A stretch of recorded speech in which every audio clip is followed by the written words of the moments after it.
नमस्कार, हरियाणा न्यूज देख रहे हैं आप। मैं हूं आपके साथ केशव कुमार और स्वागत है आपका हमारे इस खास कार्यक्रम आदमपुर का महासंग्राम में। शुरुआत करेंगे अपने प्रोग्राम की, लेकिन एक बड़ी अपडेट पहले है, उसका रुख कर लेते हैं। आदमपुर उपचुनाव को लेकर इनेलो कुछ ही देर में अपने उम्मीदवार की घोषणा यानी अपने उम्मीदवार का ऐलान कर सकती है। जी हां, कुछ ही देर में इनेलो की प्रेस वार्ता होनी है और प्रेस वार्ता में इनेलो के उम्मीदवार का ऐलान हो जाएगा। कुर्डाराम जो हैं वो इनेलो के उम्मीदवार हो सकते हैं। हिसार के इनेलो जिला कार्यालय में ये प्रेस वार्ता होगी और फिर कल कांग्रेस के प्रत्याशी जयप्रकाश वो भी नामांकन करेंगे। जेपी को टिकट मिलने से कांग्रेस से कुर्डाराम जो हैं वो काफी नाराज बताए जा रहे हैं। भाजपा उम्मीदवार भव्य बिश्नोई कल नामांकन अपना कर चुके हैं। आम आदमी पार्टी के उम्मीदवार भी अपना पर्चा पहले भर चुके हैं, क्योंकि 14 अक्टूबर नामांकन करने की आखिरी तारीख है, यानी कि कल तक नामांकन हर हाल में करना है और हर हाल में कल तक नामांकन करना है। इसका मतलब आज हर हाल में उम्मीदवार का ऐलान भी कर देना है। तो इनेलो को लेकर जो वेट एंड वॉच की पॉलिसी अपना रही थी इनेलो, आज उस पर पूरी तरह से पर्दा उठ सकता है। कह सकते हैं इनेलो आज अपने उम्मीदवार का ऐलान कर सकती है। संभावना है कि कुर्डाराम जो है वो उम्मीदवार हो सकते हैं इंडियन नेशनल लोकदल के। जेपी को टिकट मिलने से कुर्डाराम काफी नाराज बताए जा रहे हैं। उन्होंने अपनी नाराजगी भी जाहिर की है और इस बात को लेकर अब संभावनाएं देखते हैं किस तरह की क्या कुछ बन पाती हैं। फिलहाल ये तस्वीरें आप जो देख रहे हैं, ये भव्य बिश्नोई जब नामांकन दाखिल करने के लिए पहुंचे तो उस वक्त की थी। उनके साथ भाजपा के तमाम नेता, सांसद, मंत्री, विधायक वो मौजूद थे और जेजेपी के प्रदेश अध्यक्ष निशांत सिंह भी उनका समर्थन करने के लिए पहुंचे थे।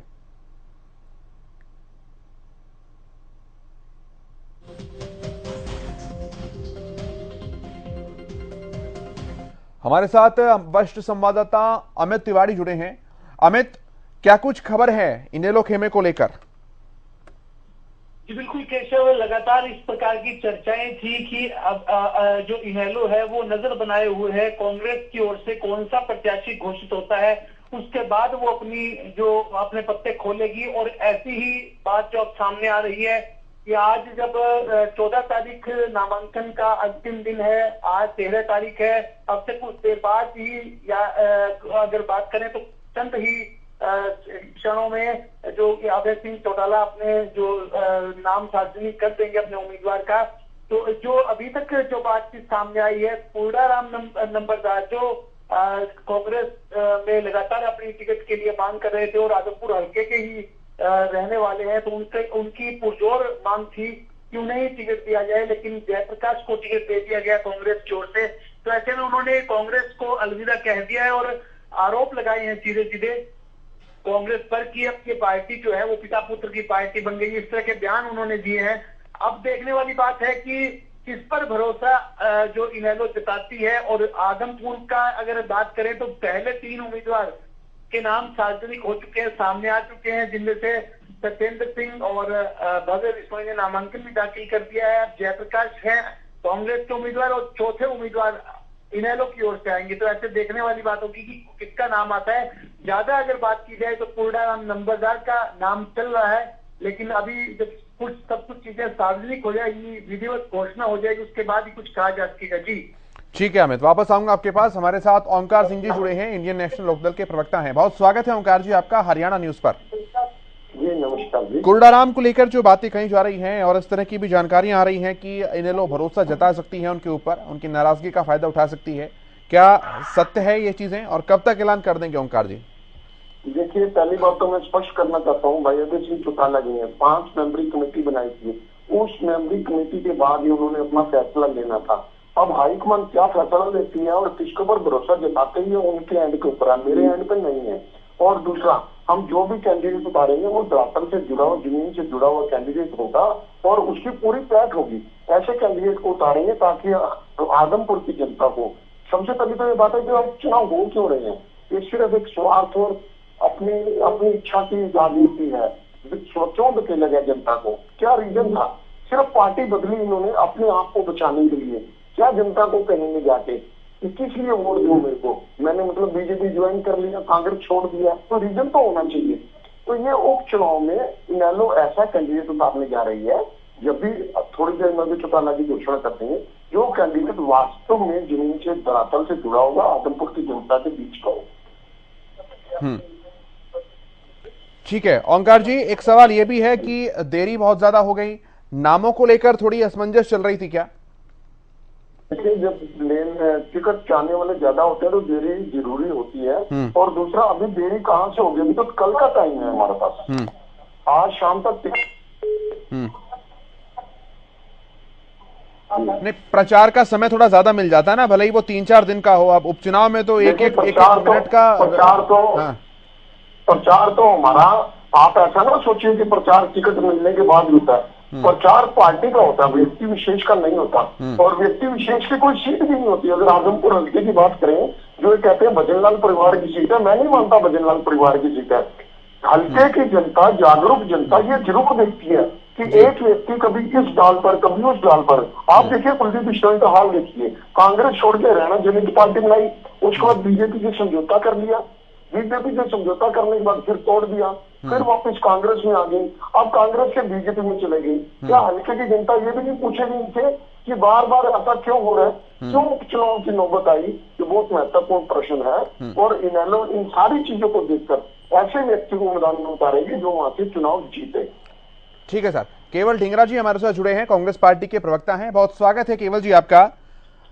इस तरह की खबरें आ रही हैं कि कुलडाराम जी काफी नाराज चल रहे हैं, इनेलो के साथ जाकर हाथ मिला सकते हैं। नहीं, देखिए, कुलडाराम जी हमारे कांग्रेसी हैं और नाराज हो जाता है कोई आदमी। जब एक को टिकट मिलती है तो दूसरा नाराज हो सकता है। हम मना लेंगे उनको, कोई ऐसी बात नहीं है। वो हमारे पुराने साथी रहे हैं और हुड्डा साहब के करीबी हैं और उनसे मान मनोबल की बात हो जाएगी और वो कांग्रेस में ही रहेंगे, कहीं नहीं जाएंगे। और आपको जो दूसरी बात बता रहा हूँ, क्योंकि एक ही पद नहीं होता। देखिए बयान आ गया उनका सामने, बड़ी अपडेट बता देते हैं केवल जी। जिस समय हम बात कर रहे हैं वो कह रहे हैं कि उनका बड़ा बयान सामने आया है कुलडाराम नंबरदार का कि बड़े दुखी मन से कांग्रेस छोड़ रहा हूं। कुलडाराम जी ने ये बात कही है। तो बड़ी खबर, बड़ी अपडेट। जो नाराजगी की बात चल रही थी और अभी केवल जी बता भी रहे थे कि हम नाराजगी को दूर कर देंगे, उन्हें मना लेंगे, हुड्डा साहब के करीबी हैं। कांग्रेस पार्टी सिर्फ 2 नेताओं की ही पार्टी रह गई है, ये उन्होंने अपने बयान में कहा है। और कहा है कि बड़े दुखी मन के साथ मैं कांग्रेस छोड़ रहा हूं, यानी कांग्रेस छोड़ रहे हैं वो। और इस समय, ऐसे समय पर पार्टी को छोड़ने का फैसला कब और किस लिए लिया जाता है, ये चुनावी इतिहास हमें बताता रहा है कि दूसरी पार्टी जब न्योता देती है अपनी टिकट का, तो इस तरह की पार्टी बदल जो है वो ऐन वक्त पर होती है। अब बड़ा सवाल यही है कि कुलडाराम नंबरदार का कांग्रेस पार्टी को छोड़ना क्या इनेलो में जाने की तरफ जाने का एक बड़ा राह माना जा रहा है? सबसे पहले सुन लेते हैं कुलडाराम नंबरदार जी ने क्या कुछ कहा है। कुलदीप बिश्नोई ईडी के डर से अपना पैसा बचाने के लिए इधर से उधर जाके आज बीजेपी में गए हैं। भूपेंद्र सिंह जी हुड्डा, तकलीफ के साथ कह रहा हूँ, जो बंसीलाल जैसे लोगों का जो राजनीतिक थे उनका मैं अनुयायी हूँ। वो नीति से चलते थे, पूरा हरियाणा का उन्होंने विकास किया था और विकास पुरुष कहलाते थे। वो आपको बताने की आवश्यकता नहीं है। चोई बंसीलाल जी, मैंने भी सोचा कि चोई बंसीलाल जी के बाद हुड्डा साहब भी ऐसे ही होंगे। उनमें निष्ठा की, उनके साथ काम किया, काम करते करते भी आज ये सिर्फ भूपेंद्र सिंह जी हुड्डा भी अपनी ईडी के डर से एक ऐसे आदमी को प्रत्याशी बना दिया जो लायक ही नहीं है, किसी का किसी भी प्रकार से लायक नहीं है। इसलिए दुखी मन से मैं आज कांग्रेस पार्टी को रिजाइन देता हूं और कांग्रेस पार्टी से अलविदा कहता हूं। बड़े दुख के साथ कह रहा हूँ। 40 साल से जिस पार्टी के साथ ईमानदारी से काम किया, मैं प्रदेश संगठन सचिव रहा, बड़े अच्छे तरीके से निभाया, बहुत निष्ठा से काम किया। मैं जिले के भी कार्यकारिणी में रहा, मैंने बड़े अच्छी तरीके से जो है कांग्रेस का कार्य किया। एक कार्यकर्ता के रूप में कभी इच्छा नहीं की कि कार्यकर्ता, आज भी इच्छा थी, मैं तब कांक्षा नहीं थी, लेकिन आज भी हल्के के साथ भेदभाव किया। सारे हल्के की पंचायतों ने जब मांग की कि हमारा स्थानीय कैंडिडेट दिया जाए, एक माज उठे और ऐसे आदमी को कैंडिडेट बना दिया जिसका कोई मतलब ही नहीं। ये तो कांग्रेस पार्टी आज अपने आप ही खत्म होती जा रही है। दो आदमियों की पार्टी रह चुकी है हरियाणा में कांग्रेस, तो भूपेंद्र सिंह हुड्डा और दीपेंद्र सिंह जी। तो इसलिए मैं आज कांग्रेस पार्टी से अलविदा कह रहा हूँ और कांग्रेस पार्टी इनेलो ज्वाइन कर रहे हैं क्या? अगला पड़ाव क्या? अगला पड़ाव तो मेरा देखो, मैं पार्टी ज्वाइन करूँगा जो किसानों की पार्टी होगी, किसानों के हित में लड़ेगी, जिन्होंने हमेशा लड़ाई लड़ी, और मैं चुनाव लड़ूंगा। ऐसी कौन सी जो आप ज्वाइन कर रहे हैं? हाँ जी, ऐसी कौन सी पार्टी है किसानों की देशी? और ऐसे थोड़ी देर में आपको पता चल जाएगा कौन सी पार्टी। चलिए, तो थोड़ी देर पहले कुरुडाराम जी ने ये बात कही थी और अब ये पता लग रहा है कि उन्होंने इंडियन नेशनल लोकदल को ज्वाइन कर लिया है। और बड़ी बात ये कहते हुए कि बड़े भारी मन के साथ मुझे कांग्रेस पार्टी को विदा कहना पड़ रहा है। और एक आरोप यह भी लगाया कि भूपेंद्र सिंह हुड्डा ने ईडी के डर से पंचायतों के फैसले को नकारते हुए किसी आउटर को, किसी बाहरी को अपना कैंडिडेट बना दिया है, यानी कि जयप्रकाश के ऊपर भी वो निशाना साधते नजर आए। केवल जी, देर हो गई मनाने में? कोई बात नहीं, हो सकता है वो मान जाए, हो सकता है देर भी हो जाए, कोई बात नहीं। लेकिन मैं एक फिर भी कहना चाहता हूँ कि वरिष्ठ नेता हैं, उनको हम मनाने की कोशिश करेंगे। बाकी अगले मर्जी है, इलेक्शन का बात है। अब तो लोकदल ज्वाइन कर ली सर उन्होंने, अब तो जिन्होंने मना लिया, मनाना था शायद मना चुके कांग्रेस पार्टी। हाँ, कांग्रेस पार्टी में 15 एमएलए थे पिछले उसमें 19 में, उसके बाद 31 एमएलए 19 में हो गए। तो 31 से आगे बढ़ते हुए अगली बार हमारी सरकार बननी है। बाकी फैसला पूरा राम जी को खुद लेना है।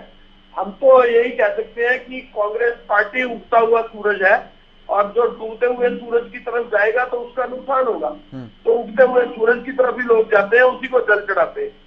यानी आप इनेलो को डूबता हुआ सूरज बता रहे हैं? अभी बीजेपी, आईएनएलडी, ये सब एक ही दल के चट्टे बट्टे हैं। देख लीजिएगा आप, टाइम आएगा तो आपको पता लग जाएगा कि ये डूबता हुआ सूरज है। आज एक ही सीट है इनेलो की, इसी टाइम पे इनेलो का राज था। आज जिस तरह के इन्होंने 5-6 साल कारनामे किए चौटाला साहब की सरकार ने, सबको याद होगा किस तरह से खड्डे खोदे जाते थे, किस तरह से लोगों को लूटा जाता था, सबको मालूम है। और आज फिर वही स्थिति आ रही है। कल पता लग जाएगा, सब लोगों को पता लगेगा कि कौन किस तरह से है, कौन सी किस तरह से रहता है। और जिस सरकार ने सबसे ज्यादा काम किए वो एक ही सरकार रही इन 15-20 सालों के अंदर, वो हुड्डा साहब की सरकार है, जिन्होंने हरियाणा को नंबर 1 अच्छा केवल जी, आप और कांग्रेस पार्टी आरोप लगा रहे थे कि कुलदीप बिश्नोई ईडी के डर से बीजेपी में शामिल हो गए हैं। अब कुरुडाराम जी खुद कह रहे हैं कि ईडी के डर से भूपेंद्र सिंह हुड्डा ने किसी कमजोर और बाहरी को उम्मीदवार बना दिया है जानबूझकर। कमजोर कहाँ है, तो सख्त उम्मीदवार है। अब मैं नहीं कह रहा ना, कुरुडाराम जी कह रहे हैं बात। तो आप देखिए केशव जी, आप इलाकों में जाके देखिए, आप हलकों में जाके देखिए, आप गाँव के अंदर जाके देखिए, आपको माहौल का पता लगेगा कि कौन सकता है, कौन कैसे है। ये तो टाइम बताता है। लेकिन आउटर तो है ही ना सर, आउटर का टैक्स है। वो कह रहे कि पंचायतों ने तय किया था हल्के का उम्मीदवार दो, आपने बाहर से लाकर बैठा दिया। माननीय भूपेंद्र सिंह हुड्डा विकास पुरुष है, काम करते हैं और विकास किया है, करके दिखाया है। जनता को पता है, जनता समझती है सारी चीज को। और जब जनता के बीच में सशक्त उम्मीदवार जेपी जी जाएंगे, जीत करके आएंगे और हुड्डा साहब के हक में दोबारा से 31 एमएलए हो जाएंगे। और इस बार 31 है, अगली बार इसका डबल से ऊपर ले जाएंगे हम। ठीक है अमित, अगर कुरुडाराम जी की बात को सही माने कि पंचायतों ने फैसला किया था कि हल्के का उम्मीदवार होना चाहिए और किसी बाहरी को लाकर कांग्रेस पार्टी ने बैठा दिया, तो क्या जयप्रकाश के लिए एक बड़ी चुनौती मान सकते हैं इस बात को? निश्चित रूप से कोई पार्टी जब कोई नेता छोड़कर जाता है तो दूसरे जो उम्मीदवार के लिए चुनावी परिस्थितियों में कुछ चुनौतियां और बढ़ जाती हैं। इसी बीच अब जब कांग्रेस को छोड़कर गए हैं कुरुडाराम नंबरदार, तो निश्चित रूप से जयप्रकाश बाहर से आकर लड़ रहे हैं। वो मूलतः कैथल के गांव के हैं और वहीं से चुनाव भी उन्होंने जीते हैं। लेकिन हिसार में भी उनका अपना दायरा रहा है, हिसार के वे जिलाध्यक्ष भी रहे हैं और लगातार वो लोगों में सक्रिय रहे थे। लेकिन कुरुडाराम नंबरदार का एक बड़ा आरोप यह भी है कि 2009 में हालांकि बड़ी टक्कर देने का काम जयप्रकाश ने किया था, लेकिन उसके बाद हल्के को संभाला नहीं। यही जब ग्राउंड रिपोर्ट जब तैयार की थी हरियाणा न्यूज ने, उस समय भी ये बातें सामने आई थी की, 2009 के बाद सक्रियता नहीं रखी। हालांकि कड़ी चुनौती पेश की थी उस समय। पहला ऐसा मौका था जब 6015 वोटों के अंतर से कांग्रेस को जो उम्मीदवार ने इतनी बड़ी चुनौती किसी उम्मीदवार ने दी भजनलाल परिवार को। और इसी बीच अगर उसके बाद लगातार उनकी सक्रियता नहीं रही है, उनका एक कहीं ना कहीं माइनस पॉइंट हो सकता है। आप जैसे लोग छोड़कर जा रहे हैं, दावेदारी उनकी भी थी, कोडाराम नंबरदार लगातार दावेदारी जता रहे थे, अब छोड़कर गए तो निश्चित रूप से जो चुनाव लड़ने आएगा उम्मीदवार जयप्रकाश के रूप में आ रहे हैं, तो वे एक बड़ी चुनौती का सामना करना पड़ेगा। पंचायतों की ओर से उम्मीदवार उनको कोडाराम नंबरदार स्वयं को अपनी मजबूत उम्मीदवार मानते थे, ऐसे में उन्हें टिकट नहीं मिला। अब वे आरोप लगा रहे हैं और वे नजदीकी में रहे हुड्डा साहब, जैसे भी केवल भिंगड़ा बता रहे थे कि वे हुड्डा साहब के नजदीकी है, ऐसे में वे छोड़ के चले गए, यानी कि पार्टी को अलग का साथ साथ भूपेंद्र सिंह हुड्डा और अमित, ऐसे में एक सवाल ये भी है, कोडाराम जी ने कहा है कि मैं वहां जा रहा हूं जो किसानों की पार्टी है, किसानों के हित में काम करती है। जब उनसे पूछा गया तो उन्होंने कहा कि अब कुछ ही देर में पता लग जाएगा, और सोर्सेज बता रहे कि उन्होंने इनेलो को ज्वाइन कर लिया है। तो इसका मतलब इनेलो ने इसी शर्त पे कोडाराम जी को बुलाया होगा ना कि हम आपको कैंडिडेट बना देंगे, क्योंकि दूसरा तो कोई विकल्प है नहीं। निश्चित रूप से आपका कहना दुरुस्त है। इनेलो भी उम्मीदवारों की जो अभी घोषणा नहीं कर पाई है और लगातार। ठीक है अमित, एक बार रोकता हूं, बड़ी अपडेट आ रही है, एक बड़ी खबर आ रही है, रुक कर लेते हैं सीधे बड़ी खबर का। कोडाराम नंबरदार को आदमपुर उपचुनाव का प्रत्याशी को लेकर घोषणा हो चुकी है। आदमपुर उपचुनाव का उम्मीदवार कोडाराम नंबरदार को इंडियन नेशनल लोकदल ने बना दिया है। लीजिए, जिसकी हम बात कर रहे थे वही चीज सामने अभी आ गई है, और हरियाणा न्यूज ने जिस बात की संभावना सबसे पहले जताई थी उस पर एक बार फिर से मोहर लगी। कोडाराम नंबरदार को आदमपुर उपचुनाव का इंडियन नेशनल लोकदल की तरफ से उम्मीदवार बना दिया गया है। बड़ी अपडेट, बड़ी खबर इस वक्त की आपको बता रहे हैं। इनेलो ने आदमपुर उपचुनाव में कोडाराम नंबरदार को अपना चुनावी उम्मीदवार बनाया है, यानी कि अब सभी के पत्ते साफ हो चुके हैं। आम आदमी पार्टी, गठबंधन, कांग्रेस और इनेलो जो सबसे पीछे चल रही थी, उन्होंने भी कोडाराम को अपना उम्मीदवार बना दिया है। आज ही कांग्रेस छोड़कर इनेलो में शामिल हुए हैं और इनेलो ने आज ही अपना उम्मीदवार बना दिया है। सबसे पहली रिएक्शन लूंगा मैं ओंकार सिंह जी आपसे। कोडाराम नंबरदार को बना दिया गया है आदमपुर उपचुनाव से प्रत्याशी। जी, सबसे पहले तो मैं आपके माध्यम से कोडाराम जी को बधाई देता हूँ, एडवांस में बधाई, क्योंकि एक जमीन से जुड़े हुए नेता है वो, और 100% वहां से जीतेंगे। दूसरी बात मेरे भाई केवल ढिंगरा जी कह रहे थे कि इनेलो तो खत्म हो रही है, वो डूबता हुआ सूरज है। ये राजतंत्र नहीं है, लोकतंत्र है। लोकतंत्र में जनता क्या करती है, कोई व्यक्ति विशेषता नहीं करता कि कहाँ कौन सा डूबता सूरज है, कौन सा चढ़ता सूरज है। 2019 में जो परिस्थितियां थी वो परिस्थितियां सबके सामने है। पार्टी भी टूट गई थी, परिवार भी टूट गया था, जिसकी वजह से हमारे को सिर्फ एक कैंडिडेट मिला। लेकिन हमारा सौभाग्य है वो एक कैंडिडेट सड़क से लेकर विधानसभा तक जनता की प्रत्येक समस्या को उठाया भी उसने और हल भी किया। अब मैं बताता हूँ कि इनेलो की क्या परिस्थिति रहेगी। देखिए, जो कुलदीप बिश्नोई है वो सिर्फ हनीमून कैंडिडेट है। वो ना तो यहाँ आते हैं अपने हल्के में, ये ठीक है, वो कांग्रेस की टिकट पर लड़ते थे और कांग्रेस की सीट थी, लेकिन परिस्थितियां बदलती हैं। आज देखिए कांग्रेस का जो स्थिति है वो सबको पता है, इनमें गुटबाजी बहुत ज्यादा है। इनेलो में संगठन मजबूत है और इनेलो में कोई गुटबाजी नहीं।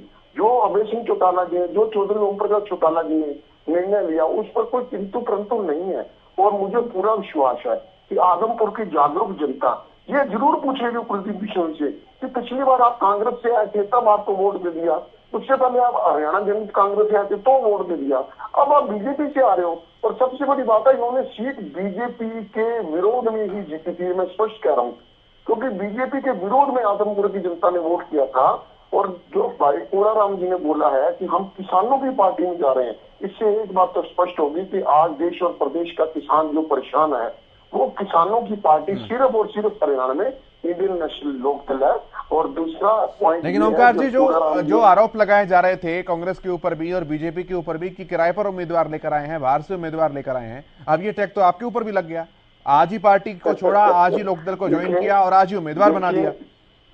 देखिए, सारी चीजें तो अब यहाँ नहीं कह सकते, आज ही जुड़े या कब से जुड़े, मन तो कब का जुड़ा हुआ था, ये तो बीच की बातें होती हैं।